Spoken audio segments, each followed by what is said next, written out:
Hello student, मैं Mrs Vinita Pandey, assistant professor zoology, KG arts and science college Raigarh.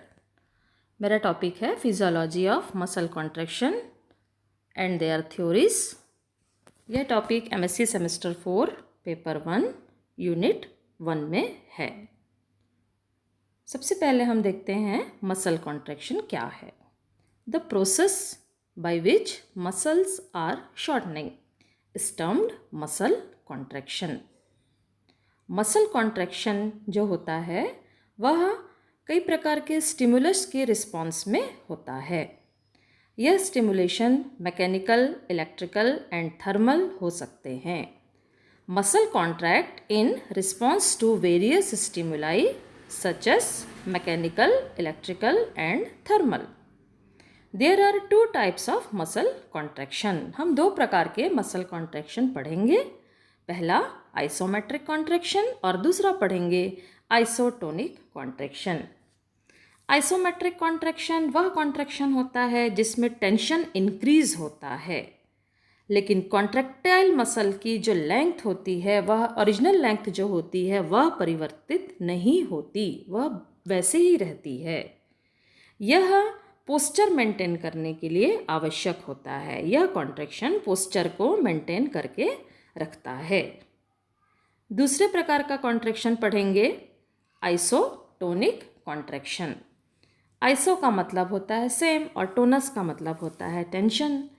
इस प्रकार के कॉन्ट्रैक्शन में tension remains the same, tension same होता है, टेंशन में तो कोई परिवर्तन नहीं होता, लेकिन मसल्स शॉर्टन हो जाती हैं। यह बॉडी मूवमेंट के लिए यूज़फुल होता है। मसल कॉन्ट्रैक्शन को समझने के लिए हम पढ़ेंगे स्लाइडिंग फिलामेंट थ्योरी। यह थ्योरी हक्सले और हैंसन नाम के वैज्ञानिकों के द्वारा प्रपोज्ड की गई है। यह थ्योरी मसल कॉन्ट्रैक्शन के समय मसल फाइबर के स्ट्रक्चर में जो चेंज आते हैं उस पर बेस्ड है। The following event occur during muscle contraction. Muscle contraction के समय जो घटनाएं होती हैं हम उसको पहले संक्षेप में समझते हैं। मसल कॉन्ट्रैक्शन के समय मायोसिन हेड थिन फिलामेंट के साथ अटैच होता है और सार्कोमियर के इनवर्ड अंदर की ओर स्लाइड करता है। हम पहले भी पार्ट्स में पढ़ चुके हैं एक्टिन फिलामेंट क्या है, मायोसिन फिलामेंट, मायोसिन हेड, इन सब का हम डिटेल से स्टडी कर चुके हैं। थिन फिलामेंट के इनवर्ड स्लाइड करने के कारण, अंदर की ओर स्लाइड करने के कारण जो जेट डिस्क होती है, ये जैसे जेट डिस्क है, ये दोनों एक दूसरे के पास पास आ जाती है और जेट डिस्क के पास पास आने के कारण जो मसल्स की जो लेंथ है, सार्कोमियर की जो लेंथ होती है वह छोटी हो जाती है। इस प्रोसेस में जेट डिस्क की लंबाई कम हो जाती है, लेकिन थिक और थिन फिलामेंट की लेंथ में कोई परिवर्तन नहीं आता। इस डायग्राम में हम देख सकते हैं, यह एम लाइन पहले भी हम पढ़ चुके हैं, एच जोन, ये thick filament, thin filament, Z line. तो मसल कॉन्ट्रैक्शन के समय क्या होता है, मायोसिन हेड एक्टिन फिलामेंट को के साथ क्रॉस ब्रिज बनाता है और इसको अंदर की ओर इनवर्ड स्लाइड करता है, एम लाइन की ओर इनवर्ड स्लाइड करता है। इस प्रोसेस में दोनों जेट डिस्क एक दूसरे के पास आती है। जेट डिस्क के पास आने के कारण जेट डिस्क की लंबाई कम हो जाती है और इसके फलस्वरूप सार्कोमियर की लेंथ भी शॉर्टन हो जाती है। आगे देखते हैं, इसको हम कॉन्ट्रैक्शन साइकिल के द्वारा समझ सकते हैं। हमें यह ध्यान रखना है कि सार्कोमियर की शॉर्टनिंग से मसल फाइबर तो शॉर्ट होती है और जिससे पूरी मसल की लंबाई कम हो जाती है, लेकिन ए बैंड और आई बैंड के लेंथ में परिवर्तन नहीं होता। कॉन्ट्रैक्शन साइकिल को पहले हम संक्षेप में समझते हैं कि इसमें होता क्या है। कॉन्ट्रैक्शन साइकिल के प्रारंभ में सार्कोप्लाज्मिक रेटिकुलम साइटोसॉल में कैल्शियम रिलीज करती है। सार्कोप्लाज्मिक रेटिकुलम हम पहले पढ़ चुके हैं, यह सार्कोप्लाज्म में पाया जाता है। यह जो है वह कैल्शियम रिलीज करता है। यह रिलीज कैल्शियम ट्रोपोनिन से बाइंड हो जाती है। इससे ट्रोपोनिन ट्रोपोमायोसिन को एक्टिन फिलामेंट पर मायोसिन बाइंडिंग साइट से दूर कर देता है। जब कैल्शियम ट्रोपोनिन से बाइंड होता है तो ट्रोपोमायोसिन एक्टिन फिलामेंट पर मायोसिन बाइंडिंग साइट से दूर हो जाता है और जिससे मायोसिन बाइंडिंग साइट खुल जाती है। हम पिछले पार्ट्स में पढ़ चुके हैं। कॉन्ट्रैक्शन साइकिल में हम 4 स्टेप पढ़ेंगे जिससे हमें कॉन्ट्रैक्शन साइकिल बहुत अच्छे से समझ में आ जाएगा। सबसे पहला स्टेप होता है एटीपी हाइड्रोलिसिस। इस डायग्राम की सहायता से हमको समझना है कि एटीपी हाइड्रोलिसिस में क्या होता है। मायोसिन हेड में 2 साइट होते हैं, हम पहले भी पढ़ चुके हैं। एक होता है एटीपी बाइंडिंग साइट और एक होता है एटीपेज साइट। एक एंजाइम एटीपी को एडीपी और इनऑर्गेनिक फॉस्फेट में हाइड्रोलाइज कर देता है। इस स्टेप में एटीपी का हाइड्रोलिसिस होता है और यह हाइड्रोलिसिस रिएक्शन मायोसिन हेड को रीओरिएंट करती है और एनर्जी प्रोवाइड करती है। यह हाइड्रोलिसिस रिएक्शन मायोसिन हेड को रीओरिएंट एंड एनर्जाइज कर देती है। ये देखिए, myosin head hydrolyse ATP and become reoriented and energised. ये हुआ ATP hydrolysis first step. Second step पढ़ते हैं फॉर्मेशन ऑफ क्रॉस ब्रिज। यह बहुत इंपॉर्टेंट स्टेप है जिसमें मायोसिन हेड एक्टिन के साथ क्रॉस ब्रिज का निर्माण करती है। इसमें क्या होता है, एनर्जाइज मायोसिन हेड एक्टिन में उपस्थित मायोसिन बाइंडिंग साइट पर अटैच हो जाता है और क्रॉस ब्रिज का निर्माण होता है। फॉस्फेट ग्रुप इस समय रिलीज हो जाती है। यहाँ जो फॉस्फेट ग्रुप थी इस समय रिलीज हो जाती है। मायोसिन हेड एक्टिन के साथ अटैच होकर इस प्रकार से क्रॉस ब्रिज का निर्माण कर लेता है।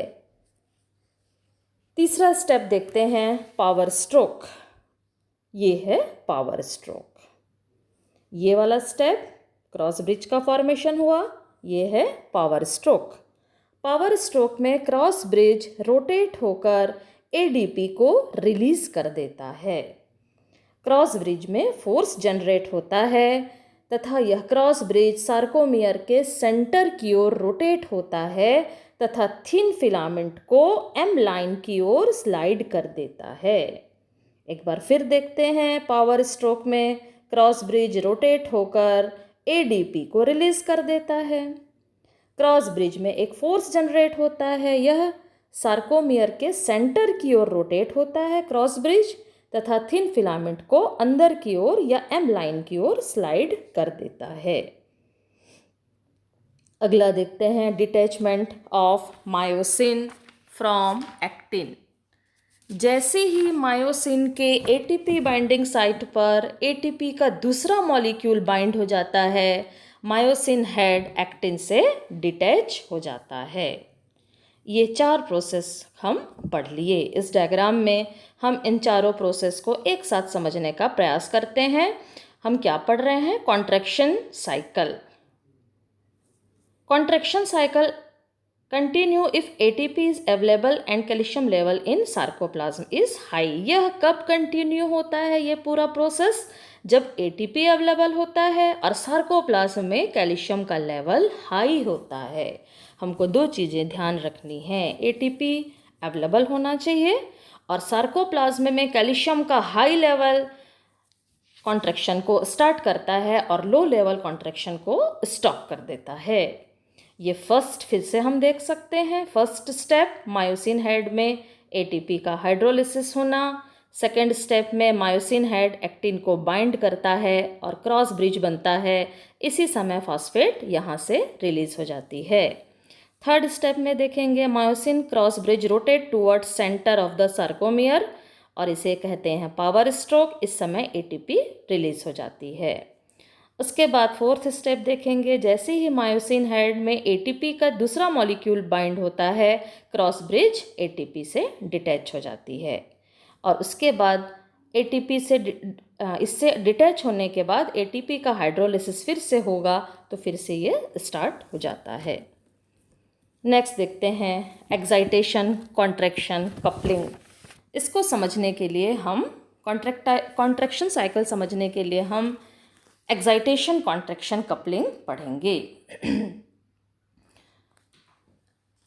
साइटोसोल में कैल्शियम के कॉन्सेंट्रेशन का बढ़ना मसल कॉन्ट्रैक्शन को स्टार्ट करता है। कॉन्ट्रैक्शन कैल्शियम के कॉन्सेंट्रेशन का इंक्रीज होना, साइटोसोल में कैल्शियम के कॉन्सेंट्रेशन का इंक्रीज होना मसल कॉन्ट्रैक्शन को स्टार्ट करता है एवं डिक्रीज होना मसल कॉन्ट्रैक्शन को स्टॉप कर देता है। सार्कोप्लाज्म हम पहले भी पढ़ चुके हैं कि सार्कोप्लाज्म के एसआर में कैल्शियम का ह्यूज एमंट, बहुत बड़ा एमंट यहाँ स्टोर रहता है। जैसे ही एक्शन पोटेंशियल सार्कोप्लाज्म से टी ट्यूब्यूल द्वारा साइटोसोल में आता है, एसआर मेम्ब्रेन में उपस्थित कैल्शियम रिलीज चैनल ओपन हो जाते हैं। ये देखिए, ये सार्कोप्लाज्म है, ये टी ट्यूब्यूल है। मसल कॉन्ट्रैक्शन टी ट्यूब्यूल के द्वारा सार्कोप्लाज्म में आता है, एसआर में जाता है, और जैसे ही ये एक्शन पोटेंशियल सार्कोप्लाज्म में आता है, इसकी मेम्ब्रेन में उपस्थित कैल्शियम रिलीज चैनल, ये जो है ये दोनों, यह कैल्शियम रिलीज चैनल है। तो एसआर मेम्ब्रेन में उपस्थित कैल्शियम रिलीज चैनल ओपन हो जाते हैं। इस चैनल के ओपन होने से कैल्शियम सार्कोप्लाज्मिक रेटिकुलम से सार्कोप्लाज्म में आ जाता है तथा थिक और थिन फिलामेंट के चारों तरफ आ जाता है। एक्शन पोटेंशियल जैसे ही सार्कोप्लाज्म में आया, एसआर मेम्ब्रेन में उपस्थित कैल्शियम रिलीज चैनल ओपन हुए, कैल्शियम एसआर से आ गया साइटोसोल में, थिक और थिन फिलामेंट के चारों तरफ भी आ गया। अब यह कैल्शियम जो होता है वह ट्रोपोनिन से कंबाइन हो जाता है, ट्रोपोनिन से कंबाइन होता है, जिससे ट्रोपोनिन में कन्फर्मेशन चेंजेस हो जाते हैं। ट्रोपोनिन में होने वाले कन्फर्मेशनल चेंज ट्रोपोमायोसिन को मायोसिन बाइंडिंग साइट से दूर कर देते हैं। इस डायग्राम से हम समझ सकते हैं, ये कैल्शियम जुड़ा ट्रोपोनिन से, और ये बाइंडिंग साइट मायोसिन हेड की में, जो मायोसिन हेड के लिए बाइंडिंग साइट थी, वह ओपन हो गई। एक बार और पढ़ते हैं। रिलीज कैल्शियम ट्रोपोनिन से कंबाइन होता है, जिससे उसका शेप बदल जाता है, और यह कन्फर्मेशनल चेंज जो होते हैं ट्रोपोमायोसिन को मायोसिन बाइंडिंग साइट से, ये ट्रोपोमायोसिन है और ये मायोसिन बाइंडिंग साइट है, इससे ये दूर कर देते हैं। जैसे ही बाइंडिंग साइट फ्री हो जाती है, मायोसिन हेड बाइंड होकर क्रॉस ब्रिज बना लेता है और कॉन्ट्रैक्शन साइकिल स्टार्ट हो जाती है। जैसे ही यह बाइंडिंग साइट फ्री हो जाता है, मायोसिन हेड यहाँ पे बाइंड हो जाता है और क्रॉस ब्रिज बनाता है तथा कॉन्ट्रैक्शन साइकिल स्टार्ट हो जाती है। Once these binding sites are free, myosin head bind to them to form cross bridge and contraction cycle begin. SR membrane में, सार्कोप्लाज्मिक मेम्ब्रेन में कैल्शियम एक्टिव ट्रांसपोर्ट पंप भी होता है। हमको एक चीज़ और जानना है कि सार्कोप्लाज्मिक मेम्ब्रेन में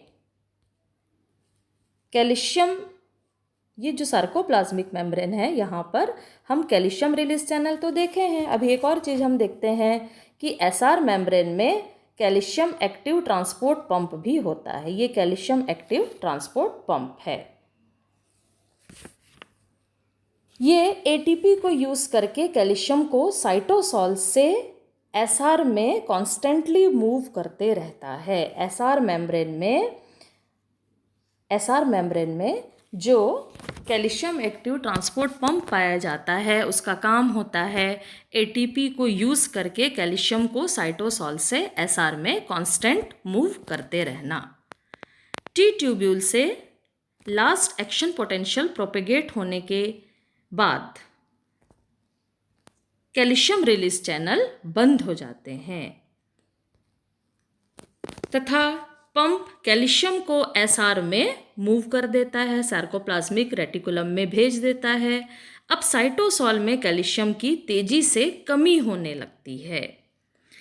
कैल्शियम एसआर के इनसाइड में, सार्कोप्लाज्मिक रेटिकुलम के अंदर एक कैल्शियम बाइंडिंग प्रोटीन होती है जिसे कहते हैं कैल्सीक्वेस्ट्रिन। यह कैल्शियम को बाइंड करती है। रिलैक्स मसल फाइबर में रिलैक्स मसल फाइबर में सार्कोप्लाज्मिक रेटिकुलम में कैल्शियम साइटोसोल की तुलना में 10,000 गुना अधिक होता है। और जैसे ही साइटोसोल में कैल्शियम लेवल ड्रॉप होता है, ट्रोपोमायोसिन मायोसिन बाइंडिंग साइट को कवर कर देता है एवं मसल फाइबर रिलैक्स हो जाती है। इस डायग्राम में सारी चीज़ें हम समझ सकते हैं, पहले भी हम देखे थे इस डायग्राम को। इसमें ये भी है कैल्शियम रिलीज चैनल और ये है active transport pump, calcium active transport pump है। इसका काम क्या है? साइटोसोल से कैल्शियम को लेकर एसआर में वापस करना। तो जब एक्शन पोटेंशियल लास्ट हो जाती है तो ये जो पंप होते हैं यह कैल्शियम को साइटोसोल से एसआर में वापस भेज देते हैं, जिसके कारण यहाँ पर कैल्शियम का जो लेवल होता है वह डिक्रीज हो जाता है और मसल जो है वह रिलैक्स हो जाती है।